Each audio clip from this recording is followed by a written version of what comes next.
Donald Trump has doubled down on the nomination of former Fox News host Pete Hegseth to be his defense secretary, despite the fact that Hegseth has been credibly accused of sexual misconduct.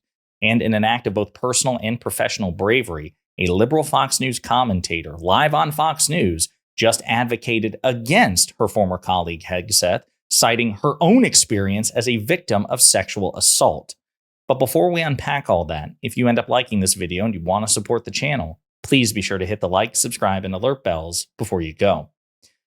All right, friends, this is very powerful stuff, and we're going to get into what Leslie Marshall, a liberal Fox News commentator at Fox, had to say live on the air at Fox about her former colleague. But just as a reminder, this is what Pete Hegseth, who used to host until very recently Fox and Friends Weekends, had to say about the allegations against him, since he has become the nominee to be defense secretary.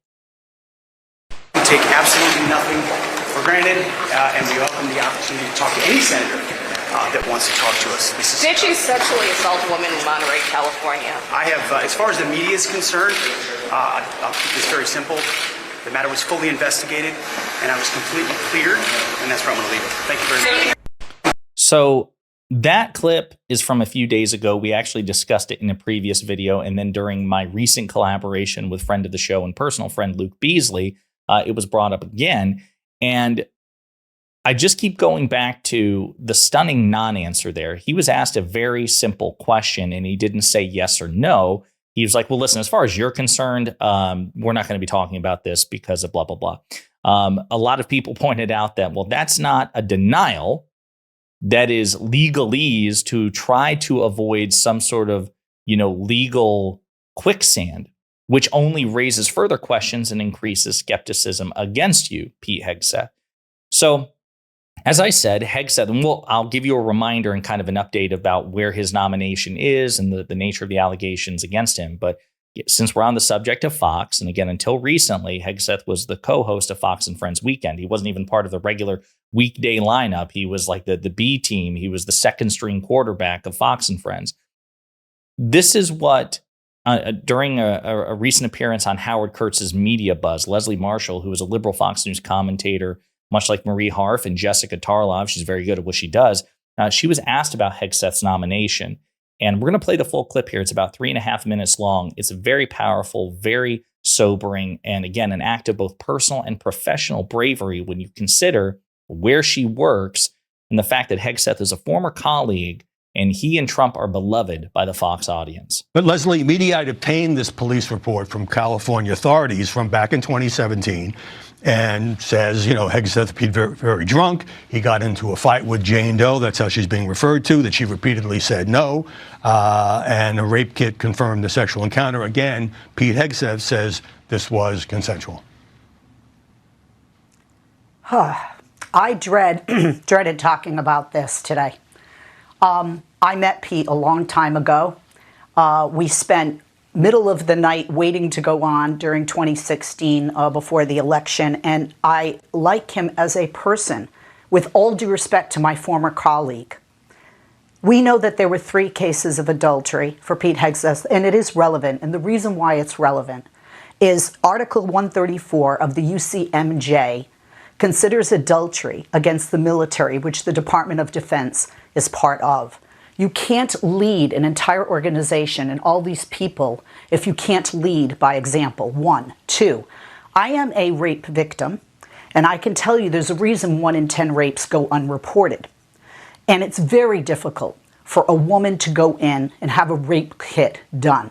It's physically, mentally, and emotionally very difficult to go through that process, as I have. And I can tell you that, just very personal in my deep core, somebody doesn't do that with their husband and their kids in the hotel, texting their husband. Somebody doesn't go into the hospital and subject herself to that. And I have to say, I as a woman and as a victim, I believe the victims.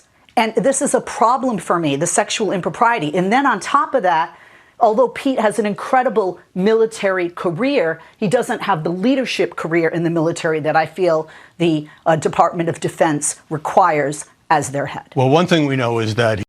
So what a powerful testimony from Leslie Marshall. Again, that would be extraordinary and harrowing, I imagine, in any context. But the fact that she's talking about a beloved former colleague who has been handpicked by the man at the center of the Fox News cult of personality, Donald Trump, people, a man who is loved and feared by not just the audience, but also by, her colleagues also at Fox News.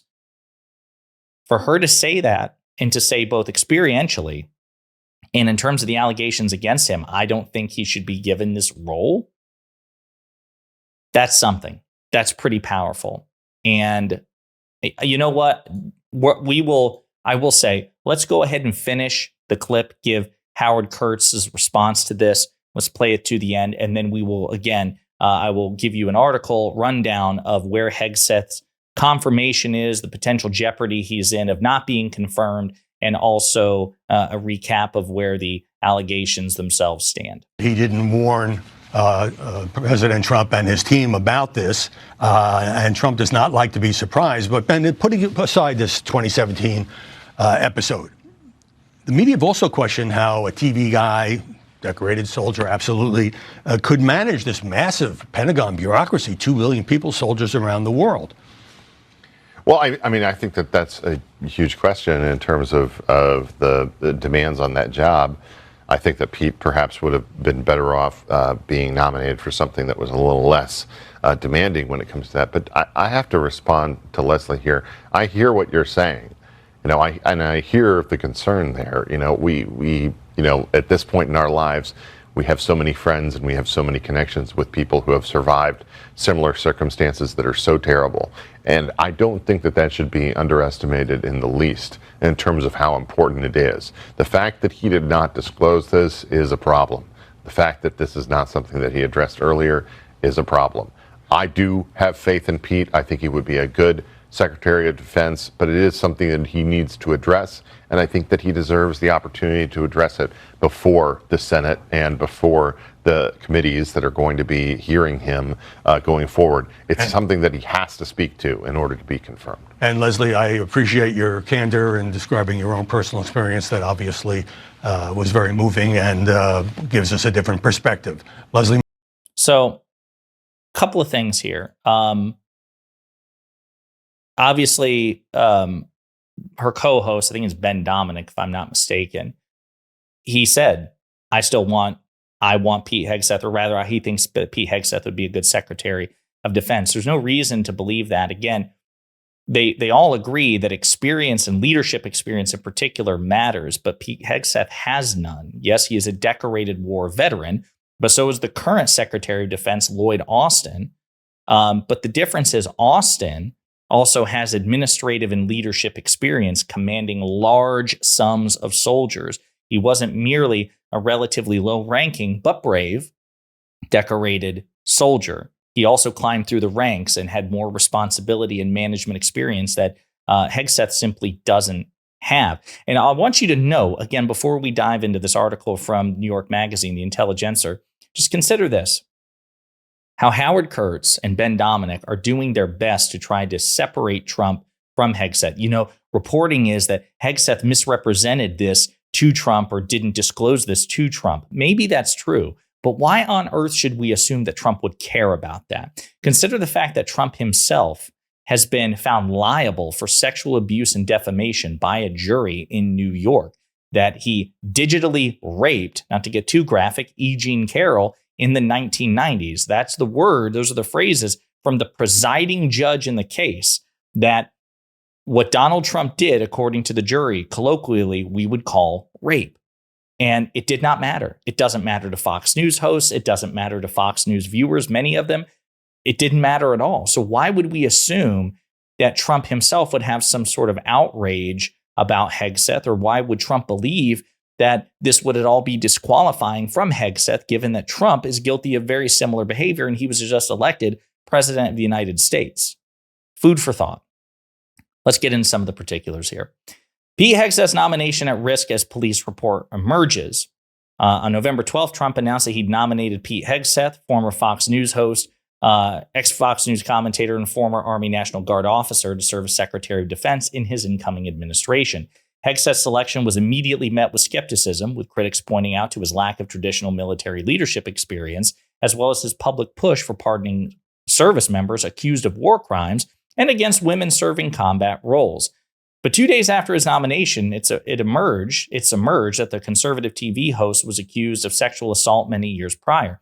Though Trump appears to be standing by his nomination, more details continue to emerge, including the release of a police report regarding the incident. Here's what we know so far.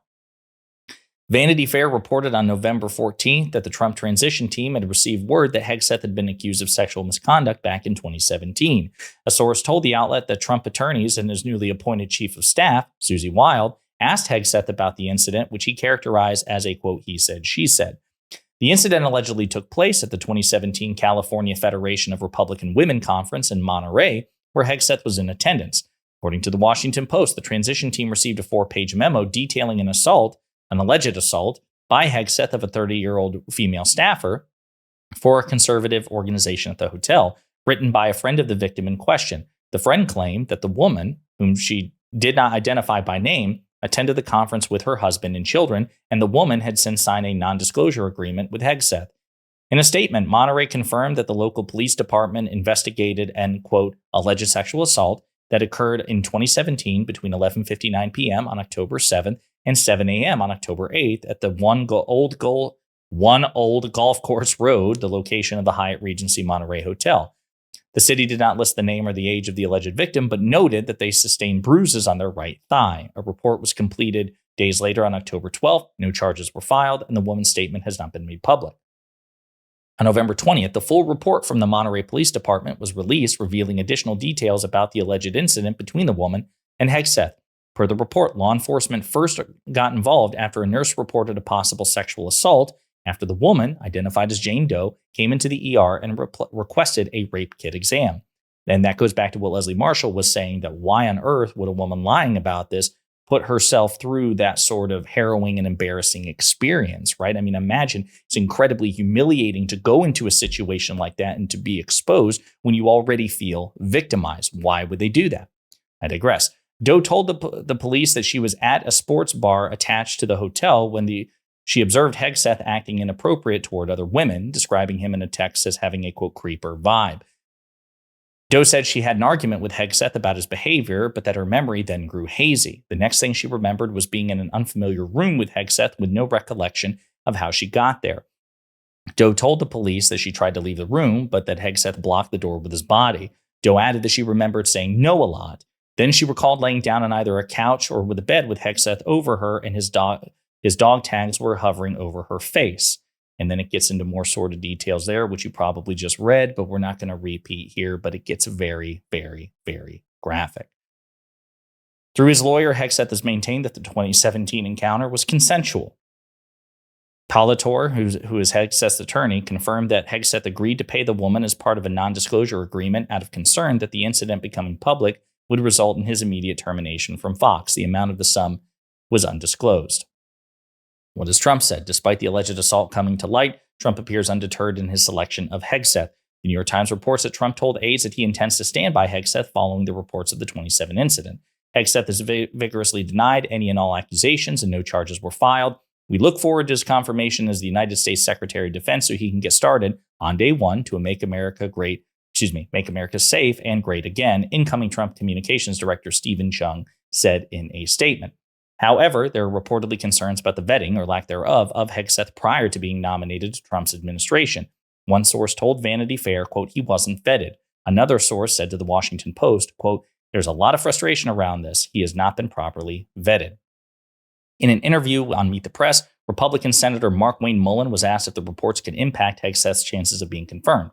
Quote, it could, Mullen said. He added, quote, he fits the role of Secretary of Defense. I think he's a good pick, but once again, as allegations come out, we'll figure out how the Senate move forwards with advice and consent to the President of the United States, and doing our constitutional duties, we'll figure out if he can get confirmed or not.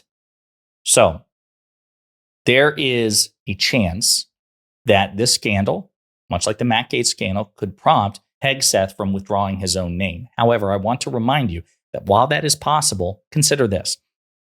Brett Kavanaugh, Supreme Court Justice Brett Kavanaugh in 2018 was not only credibly accused of sexual misconduct, the Republican majority actually permitted the chief accuser, Dr. Christine Blasey Ford, to testify in Congress, and she did. And despite the harrowing testimony, they doubled down on Kavanaugh, confirmed him anyway, and now he sits on the United States Supreme Court, despite the fact that there were hundreds, thousands of qualified conservative judges who shared the right-wing philosophy, the Republican philosophy, whatever philosophy Trump claims to have, and they could have put that person on. Instead, they doubled down on the alleged sexual deviant criminal. So there is precedent for Republicans to just flatly ignore these allegations and ram Hegseth through anyway to own the libs. So I wouldn't hold my breath. Trump seems to be doubling down. The Republican Party as a general proposition is cultishly devoted to Trump. But either way, again, I just go back to what Leslie Marshall said. Again, personally, professionally brave. She did it anyway. And hopefully this will draw further attention to Hegseth's qualifications or lack thereof, morally, experientially, or otherwise. In the meantime, let me know what you think in the comments.